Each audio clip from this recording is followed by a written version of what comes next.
Hello there, very good morning and welcome to Recount Watch for today, the 31st day of the National Recount exercise. I'm joined this morning by Brigadier Mark Phillips, the Prime Minister-elect. Brigadier, good morning and welcome to the program. Good morning, Ed, and good morning, people of Guyana who are watching this program. Brigadier, we are almost to the finish line. Just about 240 odd boxes remaining to be counted before the recount exercise is complete. And already the writing is on the wall. We all know the results of the March 2nd elections. What is happening now is basically a reaffirmation of those results. You would have been at the conference center yesterday to have a look at what was happening there in terms of the recount process. If you can quickly, just in maybe in a minute or two, give us an idea of how things are going at that end.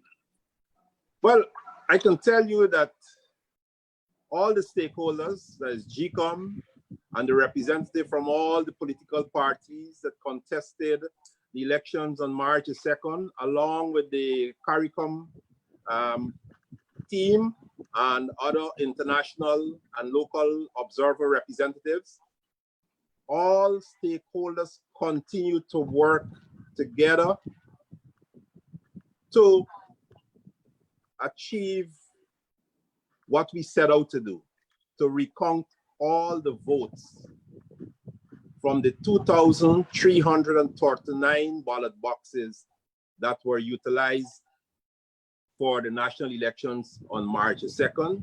So I remain proud of all the workers there, all the stakeholders, because they continue to focus on the task at hand so we can conclude this recount process. I say latest Sunday. Some say it may roll over to Monday, but definitely by Monday, we will see a conclusion of this recount process with the last box of the 2,339 ballot boxes being counted. And as you mentioned, as we get closer to that proverbial last box, that last ballot box, more and more the writing is on the wall that the PPPC position will be vindicated, and our position of being victorious is based solely on the statements of polls in our possession. And again, I'd like to reiterate, for the purpose of information to all the people of Guyana, that the statements of polls in the PPPC's possession are statements of polls that we got from GCOM. Bear in mind, to date, GCOM has not disclosed their statement of polls. And if you recall, only yesterday in a statement from the Organization of American States, they mentioned that they signed an agreement with GCOM as an observer, as an international observer. They signed an agreement with GCOM on the 26th of February. And that agreement, among other things, entailed GCOM handing over to them the statements of polls like they would have done for the PPPC. And now that we have a recount, the statements of recount. And the OAS in the report is making it clear that to date, they have not received any statement of poll from the GCOM. So we are on the road to victory. We are not triumphant. We are not being euphoric here.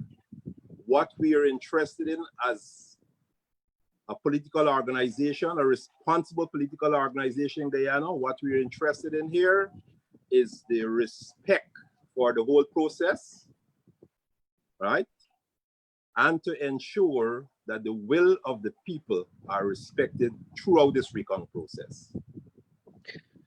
Brigadier, the past month or so has not been without its own troubles and challenges with regards to the recount exercise, primarily as a result of frivolous, baseless allegations by the coalition, bearing in mind this is the very political movement that claimed victory after the elections on more than one occasions. bearing in mind this is the same political movement from its leadership that has reiterated, that has repeated rather, countless times that the activities of March 2nd, 2020 were free, fair, and credible. However, the entire recount process has been dominated by allegations of irregularities, voter fraud, inclusive of claims that persons who were not in the country voted and persons who were dead voted. All those allegations, the APA and UFC failed miserably at providing a shred of evidence to support those allegations. And we saw lists being presented to GCOM and GCOM sending lists to the Commissioner of Police. We know of the 172 names that the Immigration Department said those persons were out of the country. We continue to see those persons come forward to dispute the claims by the Immigration Department. If you want us to look at the media today, you're going to see over 24 of those persons have already discredited the information that was provided by the Immigration Department. Well, the issue at hand here indeed is that we've seen a change in narrative from the coalition. One time they won the elections, and as you said, another time the whole process is riddled with, fraudulent acts, But as I said yesterday in a press interview, what the coalition needs to do is to compile, collate all these alleged fraudulent acts by GCOM and be ready to place them before the courts. This is not the place, this is not the time for GCOM to be dealing with investigating frivolous allegations of fraudulent acts by the coalition. They're changing the narrative for one reason only. The writing is on the wall. Every day, with every box that is counted from now until the end, it will become clearer and clearer. The picture will become clearer and clearer that the coalition has lost these elections. So it's obvious that the coalition is changing the narratives, right, to suit the situation at hand. And they're at the stage now where they're desperate. And the narrative includes acts of desperation. And one can only recall the statements, the outlandish statements made to the control media yesterday by none other than the chairman of the APN, AFC and campaign manager, Mr. Joseph Harmon, Lieutenant Colonel retired Joseph Harmon. And he yesterday made more than frivolous allegations about this whole process. He went so far as to issue an ultimatum to GCOM. And if you can recall, today is the deadline for the ultimatum. And he's on record as saying, if GCOM don't answer to the ultimatums placed before it, they're going to march on to no other than the GCOM headquarters. And GCOM has moved their headquarters to the Ada Chung Conference Center. So I don't know if he's going to storm the conference center with an entourage from his coalition. I'm waiting to see what will happen. But more than that, it is very serious that here we have a political organization that participated in the electoral process, that signed on and committed themselves to respect the electoral process, is now issuing an ultimatum to GCOM, which is an independent body that answers to no political directorate in Guyana, that answers to no one but to themselves. An independent organization. And in the process, the same APNU, AFC, through their callous behavior and disrespect for the rule of law, has included the police force in this whole process by sending they request for an investigation to GCOM, who also acted wrongly, as far as I'm concerned. I can only criticize GCOM. They're an independent body. I respect them, but I can only criticize and say they acted wrongly by sending the list to the Commissioner of Police, who had insult to injury by starting an investigation. And bear in mind, the Guyana Police Force is another independent body in this country that answers to no political directorate, that does not answer to any political party. So we're seeing again a second independent body.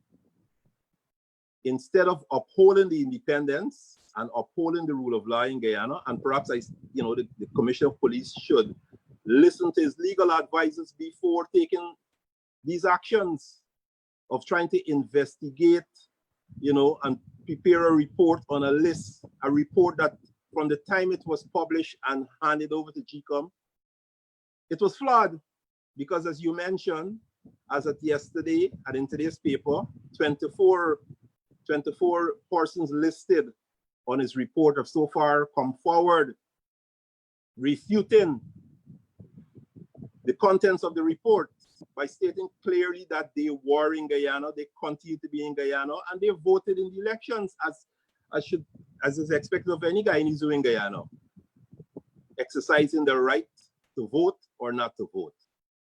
So here again, we have another organization, the Guyana Police Force. And then in Mr. Harmon's report, if you recall, he's also bringing or attempting to bring into disrepute the work of a third independent body, the Office of the DPP, the Office of the Director of Public Prosecutions.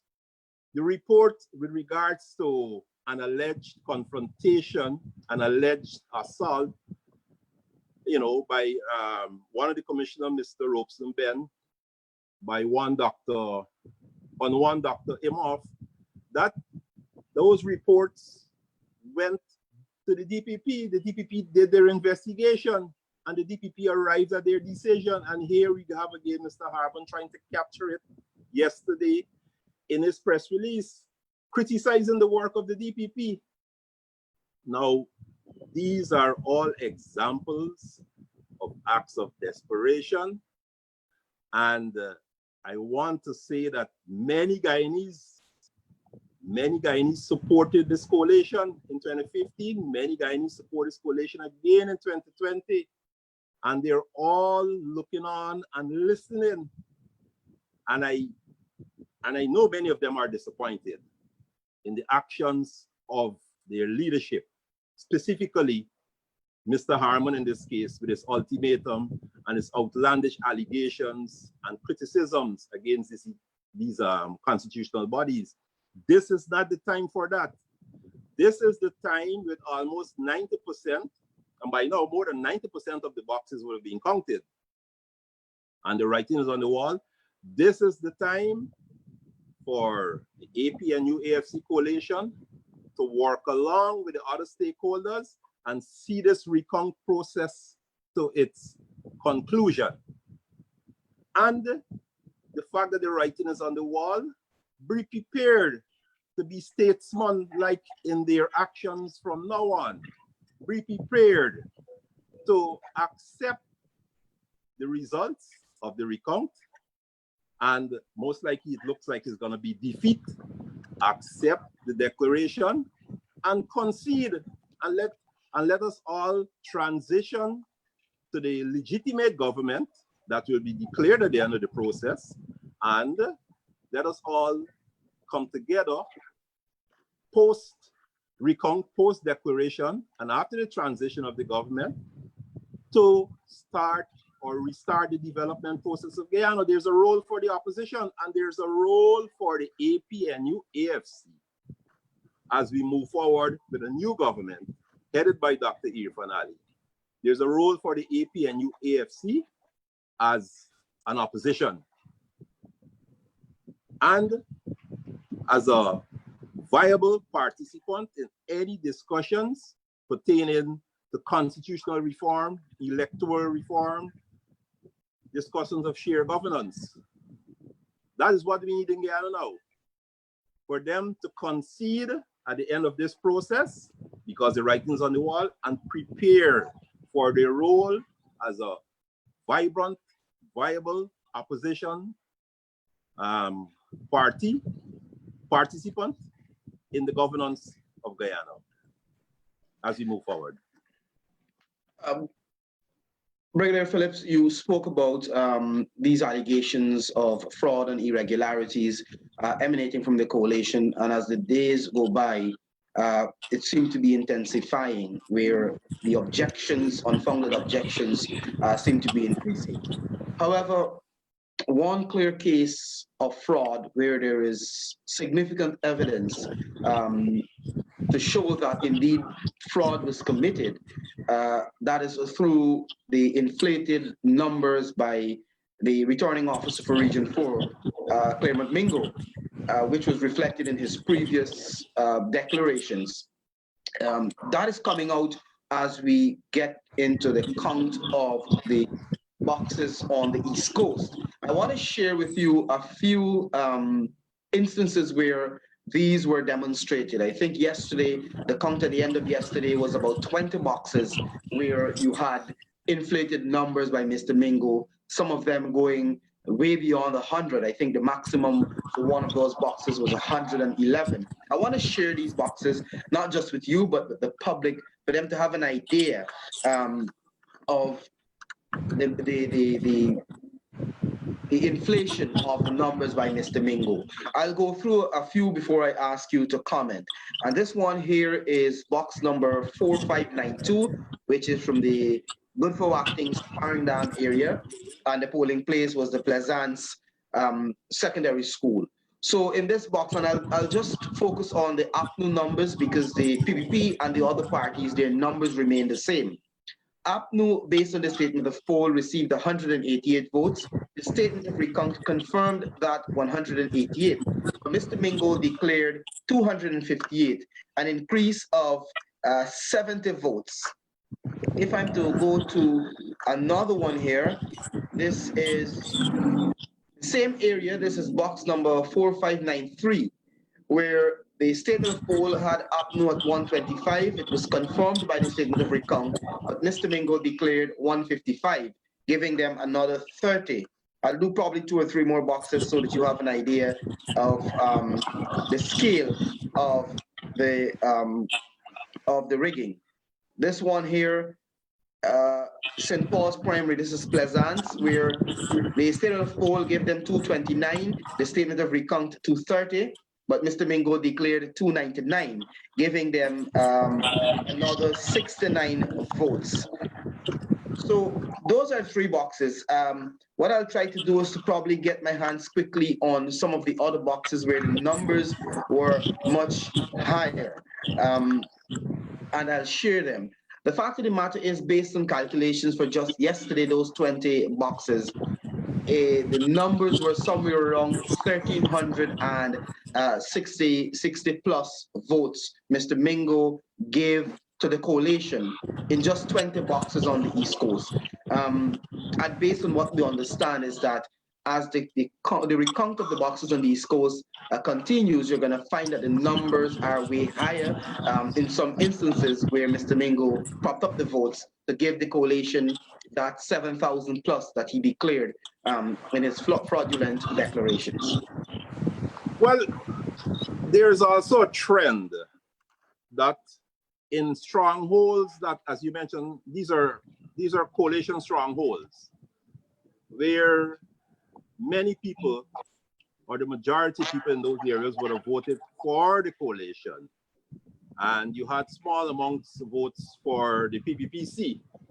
So what you see there is just an inflation, right? But as you move to other areas where you probably had more people voting for the PPPC, you know, you will find also not only inflation of the votes for the coalition, but him deflating or decreasing the votes for the PPPC.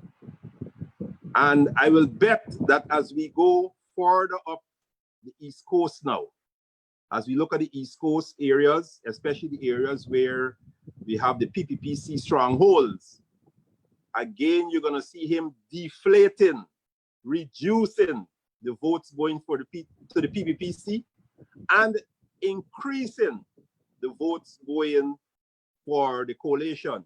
So while there's a variance here in the three examples that you give, is a smaller variance when you get to other areas, especially those areas of where they're considered PPPC strongholds, there's a wider margin between, because he would not only inflate the votes for the coalition, but he will also deflate or decrease the votes for the PPPC.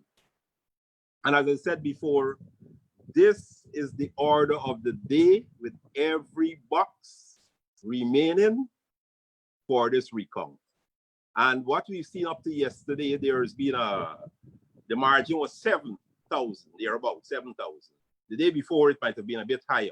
But as we go into the areas that are deemed PPP stronghold, you will see with the statement of recount, the margin between the final votes for the coalition and the final vote for the PPP is going to be wider, right? The PPPC is going to increase the gap just because of this man's mischief, this man's mathematics. And, you know, what is interesting also is that in all the allegations, we have not seen any list, any discussion, any requests for investigation of Mingo's mischief. Check the list prepared by the APNU AFC and submitted to GCOM with all the concerns and all these allegations.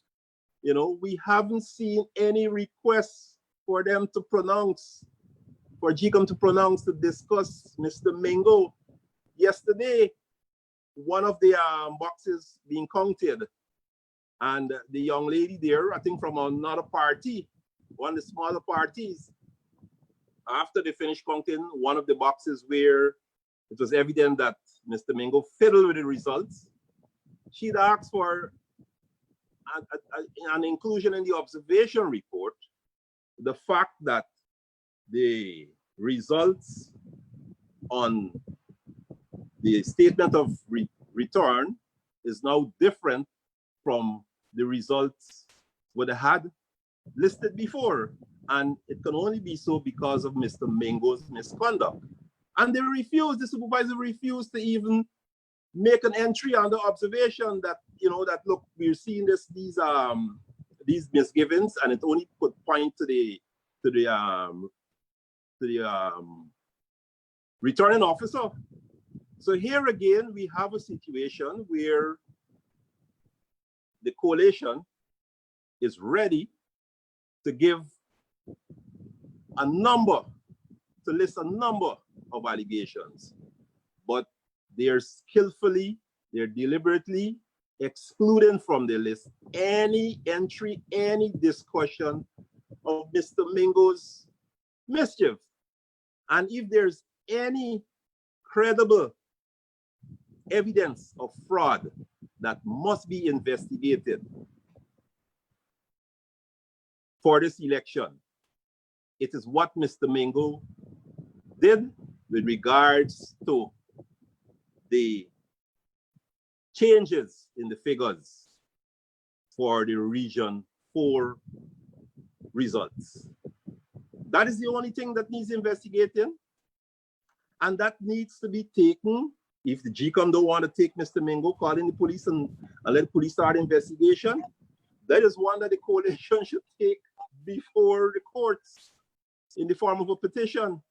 Capture everything and go and petition the courts. But don't exclude Mingo, include Mingo in your list. Brigadier, you talked about the desperation earlier, but I want to take you back a little to severe, because of the fact that we have seen that, like you might rightly mention, the changing narratives from the AP and UPFC. They had started off saying that they won the elections. Then when the recount started, they said that the there were flaws, there were irregularities, there was electoral fraud. Now, when the boxes for Georgetown being tabulated and the gap narrows from 18,000 to 13,000, now down to 7,000 between the PPP and the APNU AFC. And we all know that when they get into the boxes for the East Coast and the tabulation is done, then you will see that gap widening again and go back somewhere about 15,000 when you get down to the end. But I saw the APNU now saying that they're using that, and this is how they're misleading their supporters, or they're trying to give their supporters something to hang on to. They're now saying that as the count goes on with Region 4, the gap will narrow, and eventually the APNU AFC will overtake the PPP when the recount is completed. So there seems to be they haven't really decided which lie to tell, or what to do. Because one time you're saying that you won, then you're saying that the elections were rigged in the favor of the PVP. That is why the PVP numbers are showing like that. And now you're saying that, oh, you're going to overtake the PVP and win the elections again. Isn't this, in your view, something dangerous that they're selling to their supporters by not being honest with them? Look, Ed, I think by now the supporters, the average supporter of the APNU AFC knows fully well that their leaders, their political leaders in the management of this post-March the 2nd activities, by now, if they were confused at the beginning, by now I think they've resigned to the fact that they're being lied to. And the average observer of elections in Guyana, with some knowledge of the demographics as to where people tend to vote more for a particular political party, will easily come to the conclusion that as you go along the East Coast, many of the villages still to be counted are deemed PPPC strongholds. And for every PPPC stronghold that you count, there's likely to be an increase in the votes for the PPPC. So I don't know who they're fooling. And I know many of their stakeholders have already started distancing themselves from this change in narrative that is being put out by the coalition every day, and more or less trying to do their own analysis, trying to absorb the daily reports and arrive at their own conclusion. So here again, we have a coalition changing the narratives, but with every change of the narrative, I want to posit that they're experiencing a depleted support base that is buying into that narrative. Some people traditionally remain supporters, yes, but in terms of buying into the narrative, less and less of their supporters are buying into the narrative. More and more of their supporters are seeing the writing on the wall and is resigned to accepting the fact that the APNU AFC has lost these elections, and they didn't lose it with the recount. They have lost these elections since the close of poll on March the 2nd. Unfortunately, it took over 90 days for us to reach this point, and a few more days to go before everything is compiled and all the, the clerical work is completed and the declarations be made. And I admire the Guyanese people for their patience.